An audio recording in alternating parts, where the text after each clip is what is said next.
have only 3 warehouses in your network, where should these be? And what should be the financial impact? What should be the impact on service level? What should be the impact on CO2 emission? To enjoy where you are, you need to build connections, and you also need to focus at that. This is the right time to focus on your skill set, your personality development, your kind of very very basic skills like Excel skills, PowerPoint skills. Be like if the data quality is not good, then the output even won't be good. So I even like I talk to the team like how it could be good in long term. So if we are reporting now the correct thing, then how it can turn positive in a long term or medium term or long term. Hello everyone, I welcome you all to another episode of Know Your Alumni Season 4. Today we have Ronit Gupta Sir with us. Sir completed his MTech from NIFTEM in 2016 and is now working as Ahlstrom as a data scientist. Hello sir, how are you? Hello, Varish. I'm good, thank you. And how are you doing? I'm doing good sir. Great. So sir, we'll have our questions first. Sir, tell us about your journey at NIFTEM. NIFTEM, I would say it was a very wonderful experience for me. And in terms of like bonding, in terms of fun, it was quite good. I made a lot of friends and then also connections, which is even helping me today during my professional experience. And I would say, in terms of experience, why it was so good, because the people were there from different backgrounds. Demographic diversity was quite good. So we were having people from all over the country, and now even in my current role, I am working with different people, like not even from India, from all over the world, but it was the foundation for me when I started working closely with all the different people from the India. So it was quite good. Then even the people were there from different backgrounds, and some people were there in my batch who were having kind of good experience, like industrial experience. That also helped us a lot. And then I would say, in terms of involvement, I was not very involved during my bachelor's in different activities, but during my master's at NIFTEM, I started involved into different committees like Idea Lab Events Committee. Then I was part of CED. It started just at my time, so we created email IDs, started contacting with the industries and all like that. And then I was also part of Canteen Committee. And I was also involved in international conference held at our time. So front end and back end, I was involved rigorously at that time. And there was a lot of different fairs, different events were there at our time. So it helped me a lot to grow my personality, soft skills. So it was a wonderful experience. And then the most important part was the village adoption program. And for MTech, it was only two times, but it was quite good. We worked at ground level, we meet people, and even about the policies, we studied how we can help budding entrepreneurs at that level. So it was fun, but also like it was a good experience. Like at that time, we were not sure, we were not like we were taking everything as a fun. But now, if we look back, so it's like it helped build the foundation for the industry and for to jump into this professional world. And then also, last but not least, it's like industrial experience. So the internship for 6 months, it started, and then it was my first experience to go in the industry. So before starting any job, it was like if we're spending 6 months, it's good enough time to get to know how the industry works, and so it was quite good for me. So I would describe it was fun. It was lot of I am having a lot of friends, lot of connections, and also a very good experience when I'm coming out of NIFTEM. That was really nice, sir. So, sir, the next question is, tell us about something about your previous company, PMV Nutrients. Yeah, so like I said, I had 6 months internship in the company. Then I got PPO, and after my fourth semester, I joined back PMB Nutrients. So one benefit for me was it was very close to my home, so I was going daily going coming back to home, so it was good. Then in terms of I joined there as assistant manager production. So all the production executives, shift in charge, and even at that time, no one was there in maintenance. So fitters, electricians, everyone was reporting to me, apart from quality and store. So it a lot of people were working, and the process was kind of batch process. And I at that time I started from very scratch. I would say like they were very various tracking systems, but I would say not properly in place. So I started measuring actual values, like when it comes to waste calculation or utility consumption. I started recording actual things, and it was really pushback from everyone, like how it can be, how these value can be. So at that time, it was quite challenging for me, challenging time for me because uh, management was even pushing back it, like how can be how the recovery can be so low.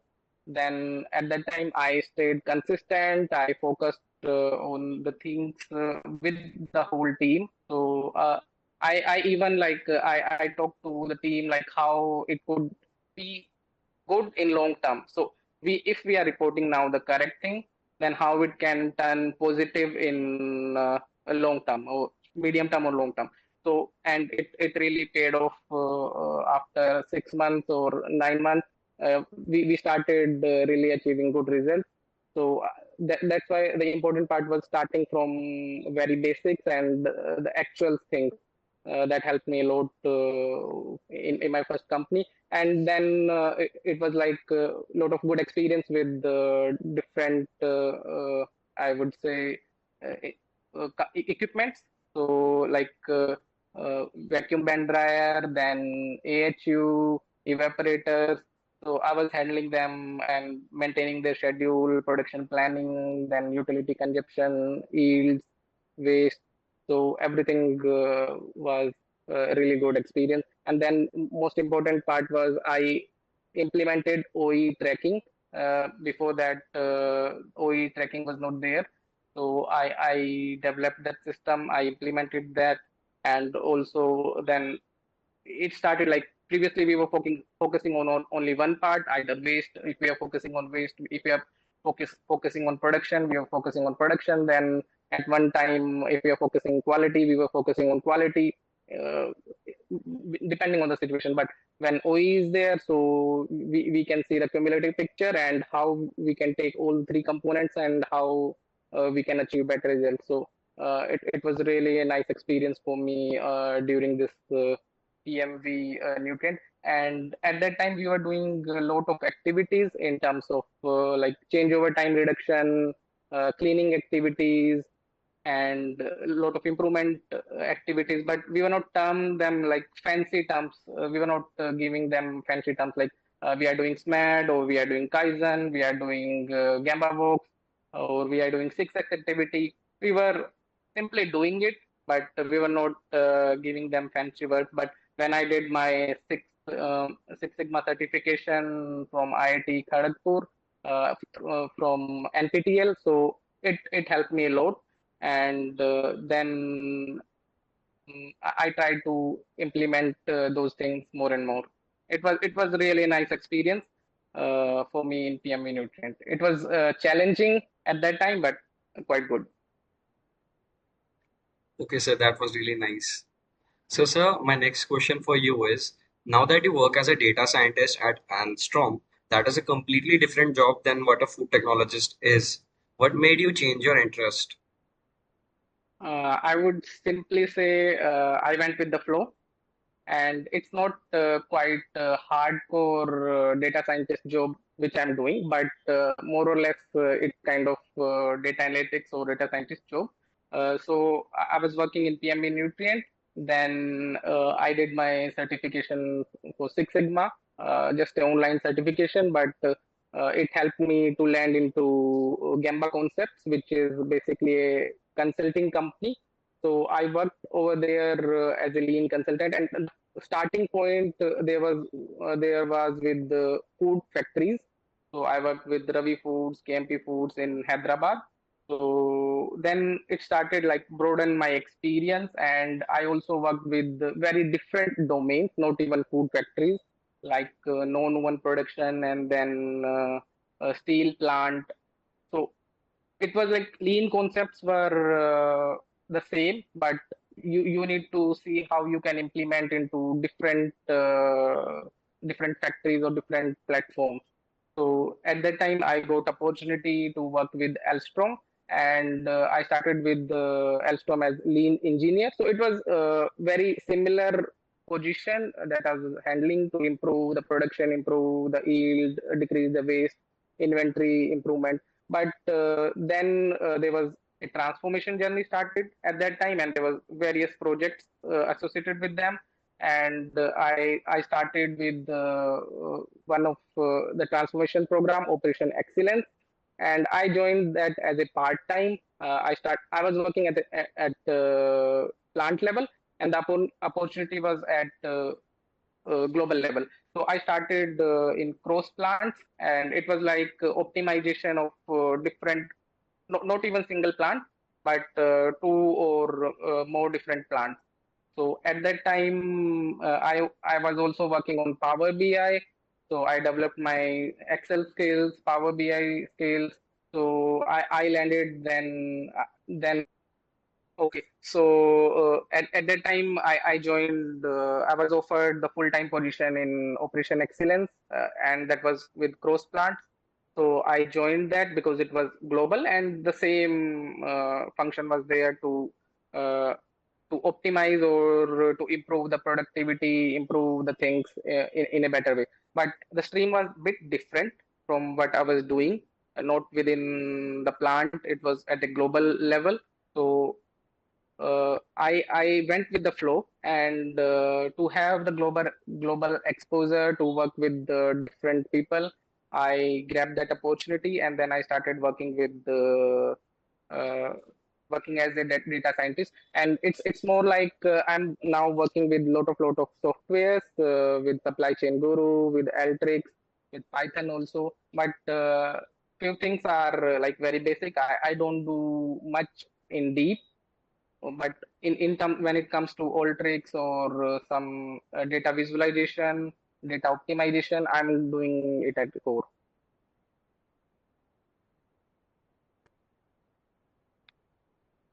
That was really insightful, sir. Sir, tell us more about your certificate that you recently received from Coupa Network Optimization. Yeah. So I did my certification in network optimization from Coupa.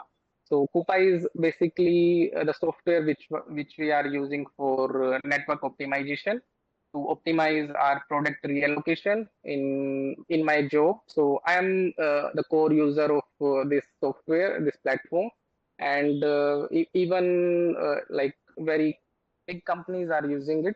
So Nestle is the one in the food which is using it. So the main it can serve a lot of purpose, but I will start with very basic one like greenfield analysis. So if you want to set up a food factory or whichever, even factory, if you want to set up I would say a warehouse or hub somewhere, or anything like even a small line. So where should you put up in location wise, and also what should be the cost, everything you need to input, and then they will be output according to that. So you can do greenfield analysis, you can do brownfield analysis, like if you want to increase the capacity, where should you increase? You have 10 different plants, or you have 10 different warehouses, or do you need to keep only three of them? Like you can do different analysis. If you want to have only three warehouses in your network, where should these be, and what should be the financial impact, what should be the impact on service level, what should be the impact on CO2 emission. So you can take anything into account, but based on the input you are giving. So it's quite important. And then these are the very basic functionality. Then you can go into safety stock optimization. You can go into transportation optimization. You have the complete supply chain from supplier till the customer. So you input based on the location. These are the customers. These are the suppliers. These are the plants. These are the warehouse. And how you are flowing through each lane. So whether it's truck, whether it's air, whether it's ship, you are going through ship. So every thing you need to define, and then you can optimize your based on you need to define an objective what you want to achieve. You want to achieve minimum cost, you want to achieve maximum profit, or if there are any other service level, like I want to achieve all my customers should be there in 300 kilometers of that warehouse. So all these kind of things we can achieve. Then we can do product allocation, product reallocation. Like I am making all the different products in different countries. Say I'm making one product in USA, but I'm shipping back to India. So the customer is in India, but I'm making it in USA. So does it make sense based on the transportation cost, based on the different factors? So if I can make that, if I have a plant in Asia, might be in India or China, then if I supply that from another location, does it make sense?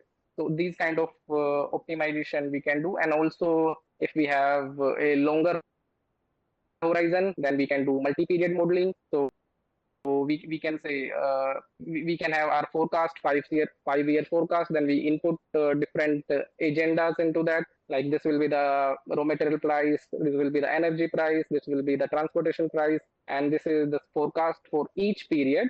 And now how uh, my efficiency look like, how my cost look like. And then if I want to close one site, if I want to open only out of 40 sites, if I want to open only 35 sites, which site should I open? Or if I want to optimize my warehouse, warehouse should I keep, which I should not keep? Or if there is a need to increase capacity at a certain warehouse or plant, where should I increase that?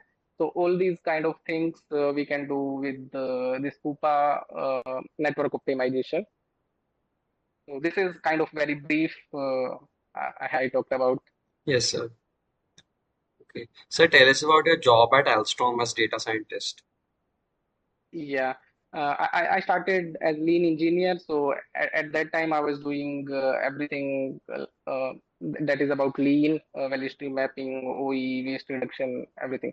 Then now, as a data scientist, my current role is to find the opportunities which make sense for and which is profitable for the full business. Actually, we have five different business areas. So everything is different. One is medical, one is related to healthcare, one is related to food, one is related to um filtration. Then in those areas, the business is the owner, and the plants might have shared capacity. Even some plants don't have shared capacity, some plants have shared capacity. So we can make some products which are similar. So we can transfer it from one plant to another, and or there probability that we can make the similar product in another plant. So we have a kind of dual sourcing matrix. So we prepared the dual sourcing matrix, and now we are optimizing the product flow. Where should we make the products, and it will be beneficial for the full group. So in this aspect, there are different inputs are there, but the most important thing is the data quality. So first thing is to ensure that data is correct. If we'll put I would say in better ways, so it will be garbage in, garbage out.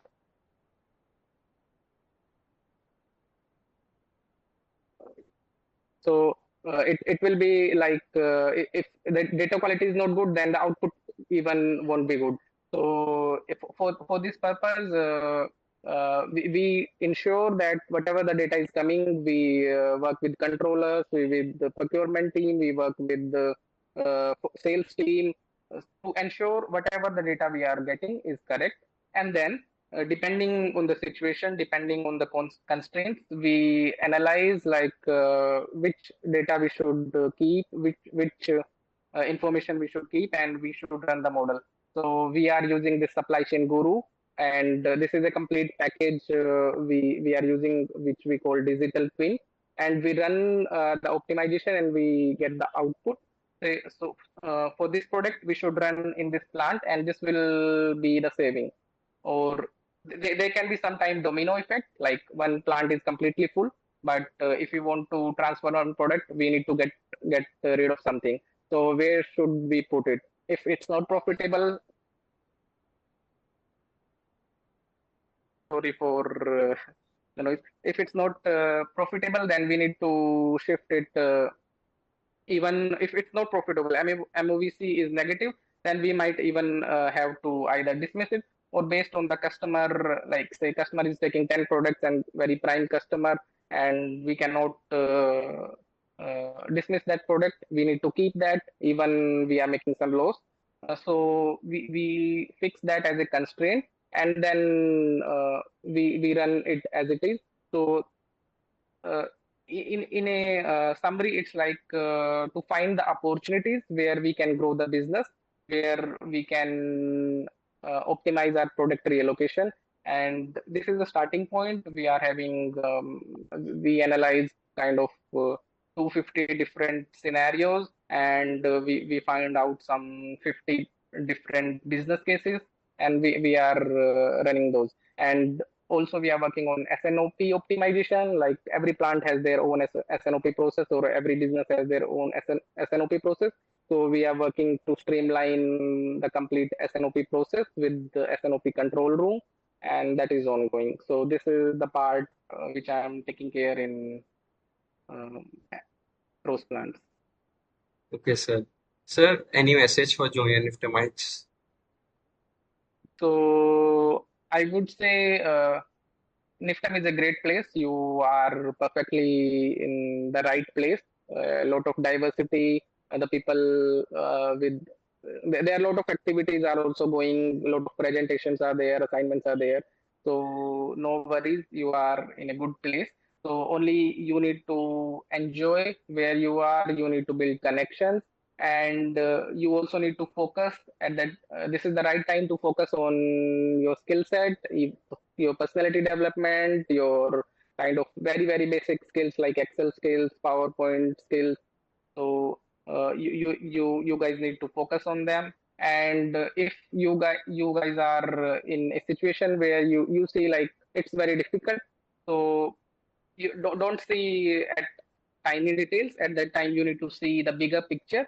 So where this thing can, if I will get out of here, so it can lead me to which place or which goal can I achieve my goal with this. So you need to sometimes see the bigger picture, and you need to take step like tiny steps to achieve your goal. It's not like you need to rush or you need to do very rigorous things. It's good, but it cannot be throughout your life. So you need to take one step at a time. This is a mantra for me. So you need to keep continuously learn. You need to continuously upgrade yourself depending what's going on in the industry, what's going on around you. You need to be observant, and this is important. Like we have various examples around us. Like if you don't upgrade, like Nokia, you can be out of picture. So I would say have a lot of fun, go with the flow, and make good friends and enjoy your time at NIFTEM. That's my message. That was really nice, sir. Thank you for coming up on the channel and giving advice for juniors. Thank you. It was a pleasure for me. Thank you, sir.